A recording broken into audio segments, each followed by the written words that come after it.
Hampa tak rasa rugi ke? Sebab hampa tak dapat doa Nabi SAW. Bismillahirrahmanirrahim. Assalamualaikum warahmatullahi wabarakatuh. Tuan-tuan, para penonton dan rahmati Allah Subhanahu Wa Taala, kita berada di satu pasar yang berlaku pada tahun ketiga Hijrah pada bulan Ramadan, dinamakan sebagai pasar Abdul Rahman bin Auf. Allahumma salli ala Sayyidina Muhammad. Tuan-tuan, Abdul Rahman bin Auf satu hari didoakan oleh Nabi SAW.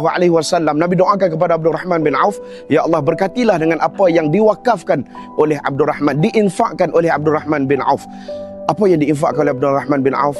Abdul Rahman bin Auf menginfakkan 200 uqayyah emas bernilai ratusan ribu ringgit kalau diikutkan nilai kita hari ini di jalan Allah Subhanahu Wa Taala. Jadi tuan-tuan, nak dapat tak nilaian seperti mana nilaian kepada Abdul Rahman bin Auf? Nak dapat tak doa daripada Rasulullah?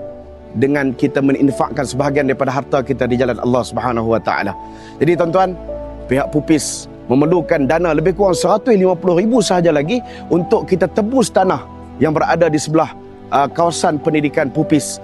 Jadi tuan-tuan, dapatkan segera peluang ini. Kalau tuan-tuan tak dapatkan peluang ni, maka kita berada dalam kerugian sebab kita tak dapatkan doa Nabi SAW. Jadi segera saya nak ajak tuan-tuan semua, mudah-mudahan kita dapatkan peluang untuk berinfak di jalan Allah Subhanahu Wa Taala, untuk berikan, cukupkan 150,000 untuk kita dapatkan tebusan tanah yang berada di sebelah Pupis. Jadi saya doakan kepada yang telah meninfak hartanya di jalan Allah Subhanahu Wa Taala, mudah-mudahan mendapat doa daripada Nabi SAW. Nabi doakan, berkatilah harta yang telah mereka infakkan di jalan Allah Subhanahu Wa Taala. Wallahu ta'ala.